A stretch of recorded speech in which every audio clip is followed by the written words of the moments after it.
Who are the biggest dynasty winners and losers in week one of the 2022 NFL season? All that and more in this episode of the Locked On Dynasty Football Podcast.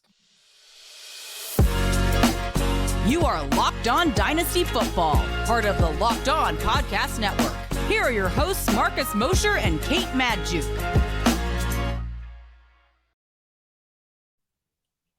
Welcome into the Locked On Dynasty Football Podcast, everybody. I am your host, Kate Magdziuk. You could follow me on Twitter at FFBallblast. And as always, I am joined by my co-host at FF Sad Cowboys fan, aka Marcus Mosher. Yes. You could follow him on Twitter at Marcus_Mosher. And guys, give the show a follow. We finally have week one football to talk about. We have tangible things to talk about, real action to cover. And we're going to help you use that action, break it all down to help you build the ultimate dynasty rosters. So be sure to subscribe wherever you listen to your podcast. And of course, subscribe on YouTube, where we are posting 5 shows a week, so you never miss any of the action. Marcus, how do you feel today? Cowboys aside, because this is not the Locked On Cowboys Locked On Cowboys Dynasty podcast. Yeah. This is the Locked On Dynasty. You had 16 games in week one to take the edge off, if you will, because we've all been really pent up, and we've been arguing about hypotheticals for 7 months now, and Sure. There's real action to talk about. So give me your rapid reaction, Cowboys aside. It was a fun week. We had a lot of games come down right to the wire. We had some big fantasy performances by a couple of guys that we might have forgot about. Overall, it was a very exciting week one outside of a couple stinker games, especially one on Sunday Night Football, Kate. But all right, let's do some biggest winners and losers. And I want to start with the biggest winner. You go first. Who was your biggest dynasty winner in week one? It's got to be Saquon Barkley. That's the answer, right? That's who I had as well. Yeah, I mean, 18 rush attempts, 164 rushing yards, a touchdown to boot, average 9 yards per carry, and I mean, just looked fantastic. Only had 2 negative rush attempts in that entire run. We had 4 rush attempts of 10 or plus yards. Like, he looked good. He looked explosive. He reminded me of the Saquon Barkley of old. And barring Monday Night Football, sits as the RB1 on the week. I think it's kind of clear from the game script we saw, this team is going to, at least for now, run on the back of Saquon Barkley. Yeah, I mean, what a monster performance by him. Like, he finally looked healthy. He was making plays in the receiving game. He was busting long runs. And who could have predicted? Yeah, I mean, and here's the thing. This wasn't a bad defense they're playing. Like, this is one of the better front sevens in the NFL with the Titans on the road. And this is what Saquon does. I think a performance like this, he might not be able to replicate it again this season. But what it's going to do is it's going to give Brian Daboll a lot of trust that, like, hey, things might not be going super well in the first quarter or the first half, but let's stick with this guy. Let's continue to give him a bunch of touches, because we know at any moment he can change the game. And he did yesterday. Like, he helped the Giants absolutely win that game. It was nice to see Barkley back. It has RB10 right now in Dynasty. Whew. Yeah, he might be paying some big dividends on that price already. Yeah, I mean, already in week one had almost 200 scrimmage yards, which that comes down to like almost a fourth of the yardage he had all in 2021. Yep. Like, are you expecting nearly 200 scrimmage yards every week? No, but again, on the field, when you watch him play, he looks explosive, and it just looks like the guy that you wanted him to be last year, returning from the torn ACL. Any wide receivers that stick out for you, Marcus? I mean, there's a certain receiver in Minnesota that we need to talk about, right? Like, we Adam saw Cooper Thielen, kind of disappointing week. I know. KJ Osborne 3 for 14. No, I mean, we saw Cooper Kupp have a really nice week one performance for the Rams. Everybody was talking about him, including us. But then we were reminded why so many people were ranking Justin Jefferson by the time we got to, the actual season ahead of Cooper Kupp in redraft leagues. Justin Jefferson went bonkers. 9 for 184 and 2 touchdowns. Kate, I'm telling you, the game could have been even bigger. He had another catch in the end zone where I thought he got both of his feet down. The referees disagreed. I mean, this could have very easily been a 10 for 203 touchdowns. Casual. I mean, I kind of think he's the best receiver in football. And you saw that the way that Kevin O'Connell used him. Like I saw two snaps in the backfield, one as a tight end, 12 in the slot, a bunch on the outside, some big arching routes to get him in space. Like, this thing is real. Like he is going to have a monster season in Minnesota. 7th most receiving yards in a week 1 game among wide receivers dating back to the year 2000. Marcus, that is that's like a 22-year sample size, and he's got the 7th most receiving yards. I mean, he looks special. I think this offense is going to complement what he does perfectly. And I think the really exciting thing is that we saw all of these bits that we've been kind of hearing about in terms of Dable's offense, and like what or not Dable, Kevin O'Connell. O'Connell. Yep. We heard what all of these bits were going to look like and how that was going to translate from the Rams, and it did. It looked exactly what we wanted it to look like, and we saw the continued ability to make plays. A couple other people I want to shout out quickly. Cordarrelle Patterson finished the day with 22 rush attempts. That's as many as Nick Chubb, as many as Derrick Henry. One more than Derrick Henry. And again, looked really good doing it. Averaged 5.4 yards per attempt. And again, had receiving work to boot. I think that Cordarrelle Patterson, he didn't do anything to lose that job. And he might end up being like one of the biggest steals of 2022 in the sense that, again, he's kind of free in Dynasty. He's not a guy that I think you should acquire if you are in a rebuilding kind of situation. But if you're going to win now, there might not be a better depth piece to add that, it's hard to find potential RB1 production for the price that you can acquire Cordarrelle Patterson with. All right, let's do some dynasty losers from week 1. Okay, but before we get there, I want to tell you about Brightco. You don't want to be that guy, and you certainly don't want to be the guy spotted all over the internet that lost their wedding ring or the engagement ring or their really important necklace. The guys at Brightco Jewelry Insurance will make sure that you get a replacement for the full value of that ring or necklace, no matter if it's lost, stolen, or you just can't figure out what happened to it. Go to bright.co/locked on. It's the fastest and the absolute easiest way to cover your butt when it comes to jewelry insurance, ring insurance, anything like that. They've made buying insurance for your ring just so easy. All you need is just a few minutes on the phone. It takes 2 minutes, and it's only $5 a month, and you'll get totally comprehensive coverage, and it won't take more than just a few seconds.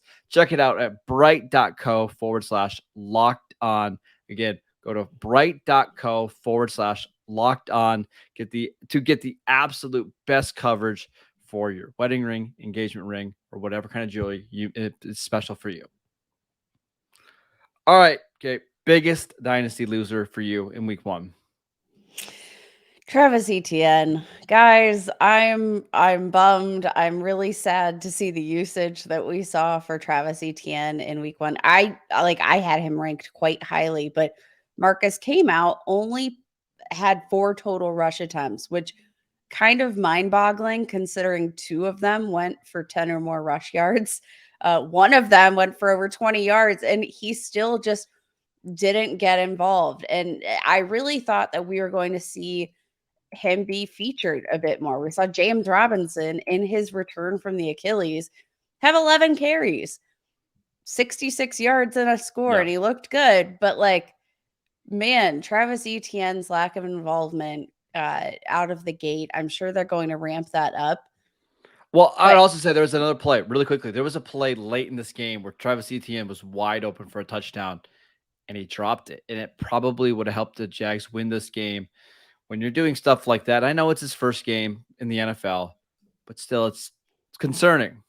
But it's concerning when you have, especially in a game where you didn't necessarily have high expectations for James Robinson in this one, when James Robinson's exceeding some of those expectations, and you have that kind of situation. Just not the usage I wanted to see, not it's disappointing, and it might take a while longer before we see Travis Etienne take over the job. I think he will.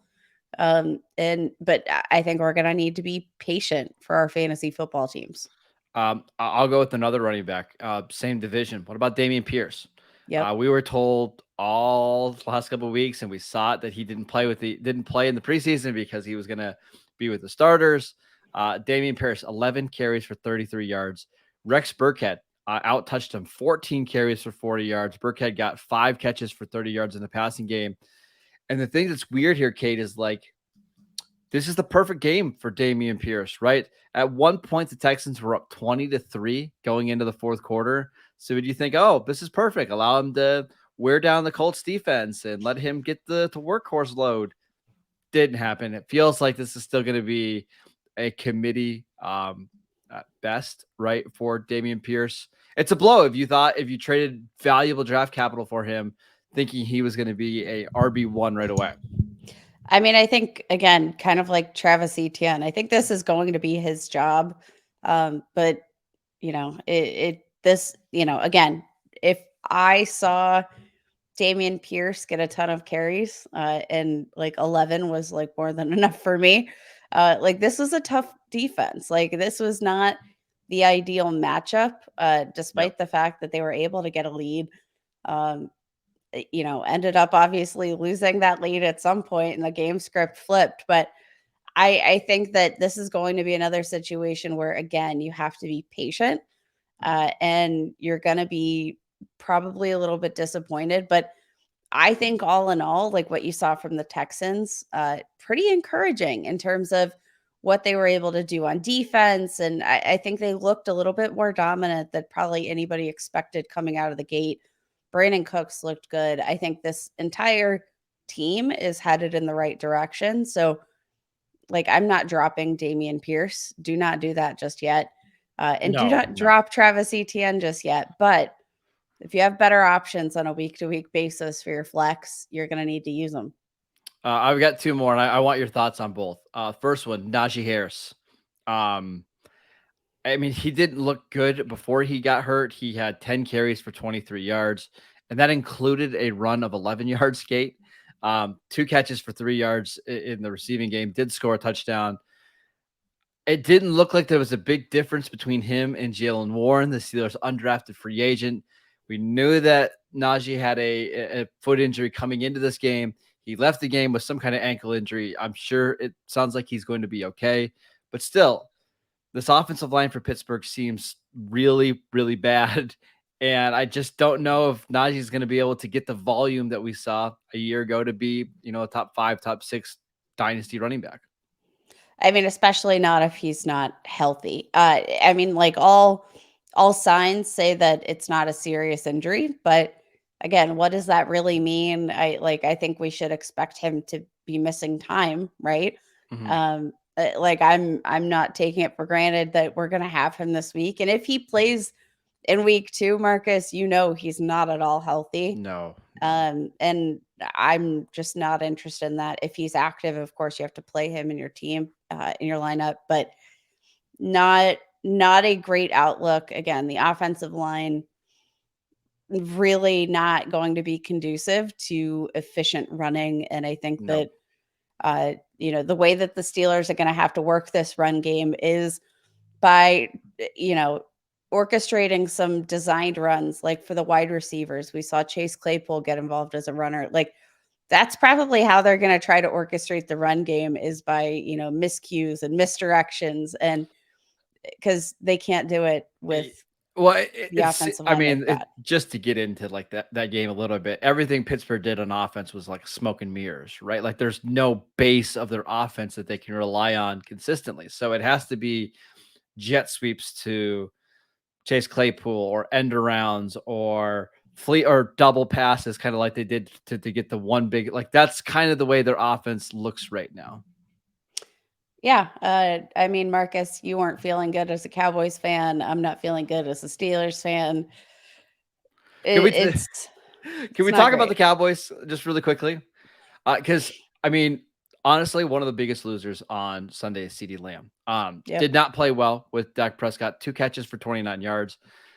He had a drop, but Tampa Bay was just doubling and tripling him all game long, right? Like they were not going to let him get loose. And now with Dak Prescott expected to miss, from what I'm hearing, at least 8 games and maybe more. There's some concern that it could be even longer. I don't know if Cooper Rush throwing to a double covered CeeDee Lamb is going to produce a lot of fantasy points. So for somebody who is being, regularly ranked as a top 3, top 4 dynasty receiver, it's awfully concerning. Now, Marcus, so my concern with CeeDee Lamb, and I've always been sort of the pump the brakes on CeeDee Lamb, because my concern was that I wasn't sure with some injuries in to your depth pieces within that wide receiver room without Amari Cooper. I was not sure if CeeDee Lamb was ready to take that jump to be the focal point of the offense. And I think what we saw yesterday, I'm going to contrast what we saw with the Vikings versus CeeDee Lamb versus Justin Jefferson. Sure. Like Justin Jefferson looked like it doesn't really matter who's covering him. Like if you place Justin Jefferson in the situation with the Cowboys like they had yesterday in Sunday Night Football, I think we would have seen more success from Justin Jefferson. And that is what scares me. Do you think, what is your reasoning for, like, if we're going to back off CeeDee Lamb a bit, is this a buy low moment if everybody's going to be down on him? Or are you actually concerned that he's not going to be able to be that alpha 1 wide receiver that you need him to be, as I just don't know what's going to happen. Like, it feels like we've been waiting for this breakout for a while. And listen, we've talked about it. Like, I like CeeDee Lamb a lot. I just don't know this offense is conducive to getting him the kind of touches that a Cooper Kupp or a Justin Jefferson gets. And again, with Dak probably going to miss 60% of the fantasy football, regular season, I don't know. Okay, it's starting to get me really, really nervous. If I can flip CeeDee Lamb for Devontae Adams, I know that sounds absolutely crazy or nuts, or if I can flip him for Cooper Kupp, who is 6 years older, I'm probably doing it because I just have more faith in those guys for the next 2 or 3 years to give me actual wide receiver 1 performances. I think it's going to be from the rest of this season, it's going to be an uphill fight for CeeDee Lamb to post wide receiver 1 numbers. And that's concerning now that we're already into year 3. But not just for this season. So, let's say next year, Dak Prescott back, fully healthy, but they still don't have, another. The thing is, Michael Gallup will come back eventually this year, right? And so that's going to take away some of his targets. And I just think with Steven and Jerry Jones, the Cowboys want to play a certain style of offense. I don't think they want to feed one receiver 170 targets. So you need to be highly efficient, right? And some of us have been saying this for a little while now. That's true. That's enough. Can we stop talking about the Cowboys, please? Please. I've never cried on the Locked On Dynasty podcast before, but I'm getting very, very close. I'm getting my goal. My goal is to have you shed tears. All right. We got some more players to talk about. Before we do that, I want to tell you about Prize Picks. How does it work? All you have to do is pick 2 to 5 players, and if they score more or less than their Prize Picks projection, you can win up to 10 times your money on any entry. No competing against other people. It's just you versus the projections available. Prize Picks offers projections on any sport that you watch. That includes NFL, NBA, MLB, NHL, PGA, college football, men's college basketball, women's college basketball, soccer, WNBA, esports, NASCAR, tennis, MMA, boxing, disc golf, Euro basketball, cricket, and more. Entries can be made in 60 seconds or less. It's that easy. They are currently operational in over 30 states and in Canada. Download the PrizePick app or go to prizepicks.com to sign up and play daily fantasy sports. First-time users can receive a 100% instant deposit match up to $100 with promo code Locked On. That means if you deposit 100, they'll give you 100. If you deposit 50, they'll give you 50. Don't forget to use promo code Locked On at sign up for an instant deposit match up to $100. All right, Kate, we're going to do some rapid fire here, just really quickly on every single game from the Sunday afternoon slate. Let's do it. Miami at New England. Tyreek Hill's still balling. Yeah. 8 for 94 in the receiving game, 1 for 6 in the rushing game. The answer to Waddle, Tyreek, I think this year is both. You're going to want both of those guys on your team. Next game, the Ravens and Jets. Ravens kill the Jets 24-9. I think the takeaway is probably just that Rashad Bateman is good at football and hashtag keep an eye on Devin Duvernay. Get Bateman more touches, please, and more targets. But I mean, Breece Hall 6 for 23, 6 for 38. The receiving game is nice, but how about Michael Carter? What about that quick takeaway from Michael Carter? Because he's just good at football. He's hashtag good at football, and he might be a hashtag pain in the butt for Breece Hall and Breece Hall managers. Steelers, Bengals. We already talked about this game a little bit, but Jamar Chase, 10 for 129 and a touchdown. He could have had an even bigger day. Still pretty good at football. Yeah. And Joe Burrow, he's going to be fine. Weird game.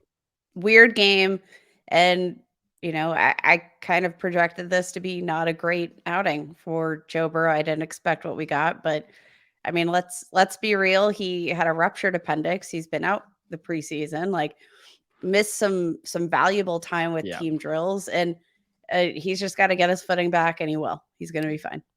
Colts, Texans, Michael Pittman, 9 for 129. Jonathan Taylor, 31 carries for 161 yards. Biggest takeaway?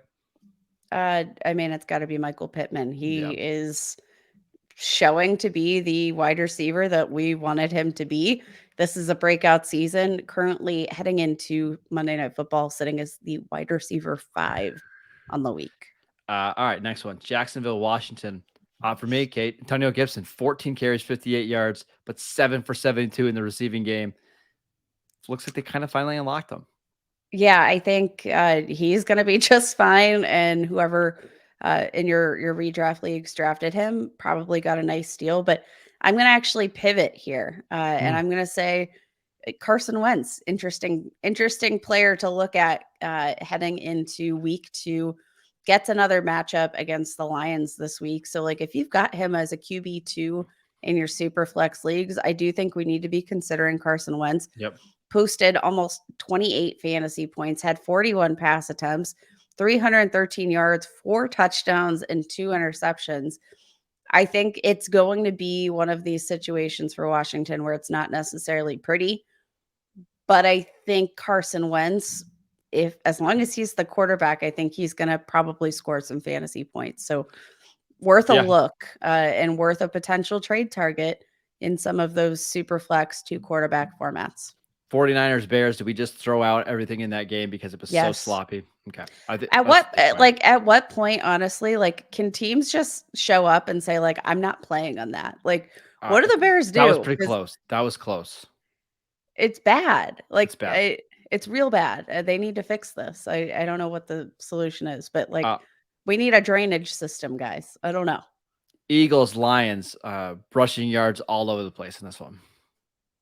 Yes. Jalen Hurts and AJ Brown. That's the takeaway. That AJ Brown, I mean, we knew whatever his receiving yardage total was this week, he was going to smash you over. He's a bona fide wide receiver 1 in that offense. Next game, Saints, Falcons. I'm going to roll with my takeaway as Drake London, who in his professional debut had, over 70 receiving yards, looked every bit the part on 7 targets, 74 receiving yards, Yep. 5 receptions.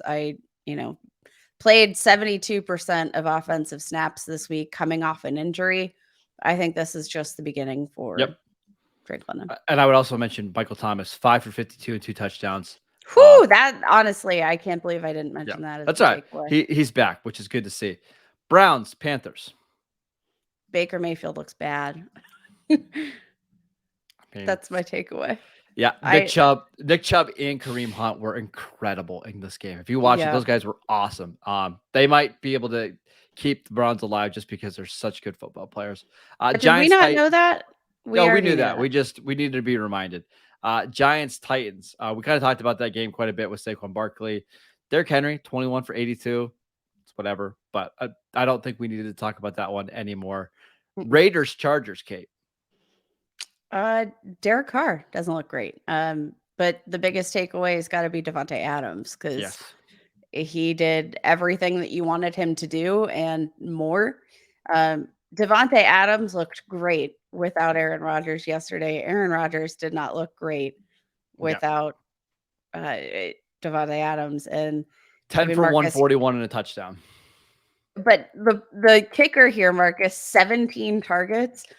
I know it's always fun to do this, but I mean, Devontae Adams currently on pace for 289 targets this year. Who could beat that? Seems low. Seems low. He's going to have a huge year. He had more receiving yards in this game than all of the Packers receivers had in week 1. Speaking of the Packers, Vikings. I mean, Justin Jefferson. Yeah. But truly the takeaway honestly probably comes down to, the run game and Aaron Jones and AJ Dillon, because we saw AJ Dillon touch the ball more often. A little mildly concerned about Aaron Jones. Only 5 rushing attempts on the entire day. Did see 5 targets, which is great. But if this isn't going to be a overly productive offense, I don't know. Why isn't he touching the ball? I don't know. We're going to need more games, but it's concerning. Go buy Allen Lazard right now, because it's clear he's going to be the alpha receiver once he gets back on the field. So go buy Allen Lazard. Cardinals, Chiefs. I mean, Patrick Mahomes, my God, he is a freak. He is just, it's kind of amazing because we got 2 really fantastic performances out of Josh Allen and out of Patrick Mahomes. And it just goes to show you exactly why it's QB1 and QB1. Yep. And Isaiah Pacheco led the team in carries. Kind of interesting. Dallas, Tampa Bay. I'm going to do this one, Kate. Julio Jones, maybe not completely washed. Yes, I would say not completely washed. He did give me a little scare, though. He had one big, long catch down the field and took a little tumble at the end of it. Looked a little slow to get up. So I feel like I'm going to be holding my breath every time I see Julio Jones fall or have any sort of collision after a catch. But hashtag definitely probably going to score some points this year. What an absolutely fun team. But all right, so thank you for making Locked On Dynasty your first listen today. I promise I'm going to be less depressed on Friday. I just need a few days. Make sure you check out our second listen, the Peacock and Williamson NFL show with Matt Williamson, former NFL scout. Also, you guys know him as the other host of the Locked On Dynasty podcast. It's free. It's available wherever you get your podcast. Follow our show, the Locked On Dynasty podcast, wherever you get your podcast. You can follow Kate at FF Ball Blast. I am at Marcus _Mosher. We'll see you guys next time.